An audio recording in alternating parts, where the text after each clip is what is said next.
Hello everybody, time for the dreaded match review. I'm sure lots of you have probably been looking forward to after the preview on Friday.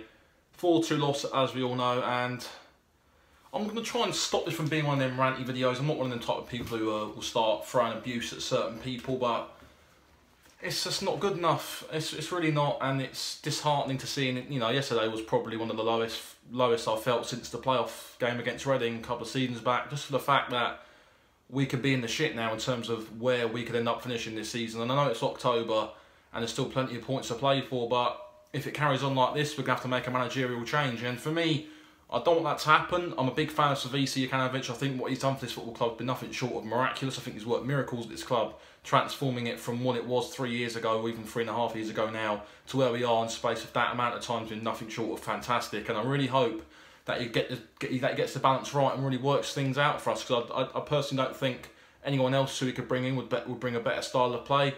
But the way we're playing at the moment, it's such open football that we need to try and go back to basics next week against Bournemouth to try and batten down the hatches, because 25 goals now shipped in 9 games, it's worrying. That shouldn't be happening, especially yesterday now when we're conceding 4 goals against the Cardiff side, who prior to yesterday had only got 4 goals in their previous 8 games, which just suggests to you how bad they are in front of goal.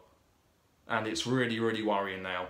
I think yesterday's performance summed up how poor we are defensively, and it summed up how disorganised we are defensively. And there's also that argument that Stuart Gray left and it's all gone downhill from there. But even with him in charge, even with him helping us out, I don't think we'd have probably done much better than what we have done. I think we probably conceded a couple of, maybe a few less goals in my opinion, but some of the teams we come up against, like your Cities, your Spurs and stuff like that, even with Stuart Gray at the helm organising the defence, I don't think we'd have conceded any less than what we did in them previous 2 games. I think the team lineup was quite a poor lineup in my opinion. I think dropping Vietto to the bench, I don't see why he did that. I think when you're bringing Callum Chambers and Max Lamarchand at left back and right back, you're playing 4 centre halves and across the back line. It offers no attacking impetus, especially in our system where the full backs are so pivotal to what we're trying to do. Even if you play Chambers at right back, you move Sessegnon to left back, then put Vietto and Schürrle on the wings. At least with Sessegnon, you're going to get that extra help in the attacking third, where he's going to come forward, look to try and overlap the winger, and try and offer that extra bit of support in the final third, compared to where you're playing with a back 4 centre halves who are going to come no further forward than the halfway line and offer nothing going forward, which was, in my opinion, frustrating. I think we now know that McDonald and Johansson just can't play the midfield together, in my opinion. They can't. I think McDonald's just poor. I think he's not a Premier League player. He's found his level, which is Championship for me. I don't think yesterday and the performances I've seen from him since coming up to the Premier League have deserved him to start. When you've got a £30 million midfielder in Frank Zambo and Gisa on the bench, you can't get a game. And in my opinion, I think against Arsenal, we offered a lot of mobility in that midfield. And when we took him off, the mobility in the midfield we had in the first half, particularly with Seri in there as well, seems to diminish with McDonald coming on. I think he's very very stiff in my opinion. He's like very wooden. His movement's very stiff. He's not mobile enough to really support the 2 attacking midfielders and offer what Anguisse does to me. I think he's still all arms and legs. Still needs to grow into his body, I think. But I think he's definitely an investment for the future. Someone who would definitely benefit from more consistent game time. I think we've also learned that Marcus Bettinelli has to be dropped now. I think his positioning for a number of the goals was poor, and in particular that Callum Patterson goal, I think his positioning was completely all over the place. And to me, I think it sums up that he's probably not going to be our number 1 going forward. I think we've learnt a lesson now. We've given him that run of games, and I just don't see it. I don't see him being our number 1, especially if we want to try and keep clean sheets. I don't think he's the man for it. He shipped far too many goals in goal for us. And really, we need to be looking at someone like Rico, who's won the Europa League before, or even give Fabri a go back in goal again if we're going to try and look to try and stabilise our defence. But as I said, next week we need to try and batten down the hatches, keep it tight at the back we've come up against a Bournemouth side who do score lots of goals, and it's worrying. Although they're inconsistent, they do score goals, and for me, I'd give Slavisa just next game against Bournemouth, just for the prime fact that we could hopefully see a bounce back effect against them. But if that was if we failed to do that and we get beat quite comprehensively, then I think it would be unfortunately the end of the road for him. I don't want that to happen, but in the same breath, it's a results-based industry, not a popularity parade. And if he's not delivering on the pitch and he's picking the side that ain't delivering, he's ultimately going to suffer for that, not the players, obviously, and we will have to look elsewhere, I think, if he were to go.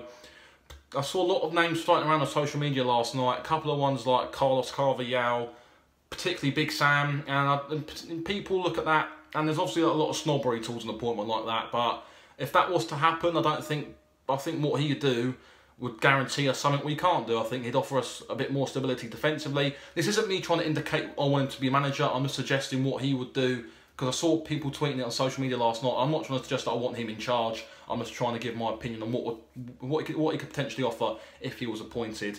And for me, he would definitely offer a bit more defensive stability. He'd offer us a bit more. He'd just give us a bit more steel, wouldn't he? And a bit more of a hard to beat type of style of play, which probably wouldn't go down too well with supporters, especially after trying to build up a good style of play for the past 3 years. It could end up going out the window this season, just for the prime fact that we might need to try and stay up.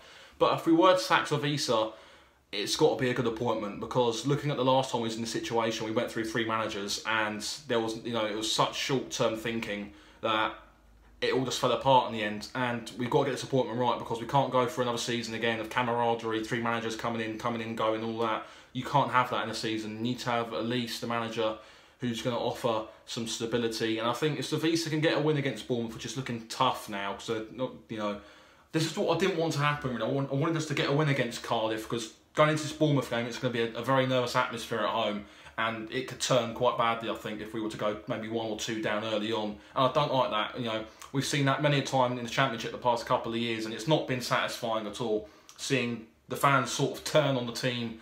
And I don't want to see that happen down at Fulham.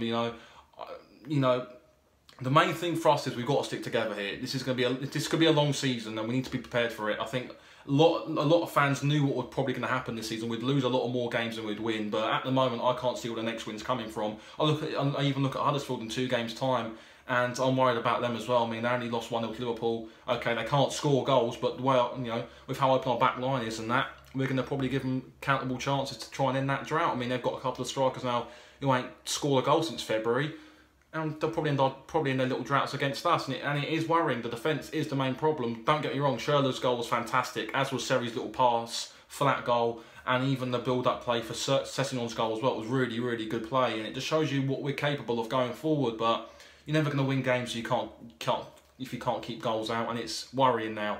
And I keep using that word worrying because it is, and people, it's not being knee-jerk, because I'm trying to remain optimistic here. I like to think I'm an optimistic supporter, but when you're defending like that, you've got a right to worry. And I think Slavisa's got to take a lot of scrutiny for this. The selection he got yesterday was completely wrong, in my opinion.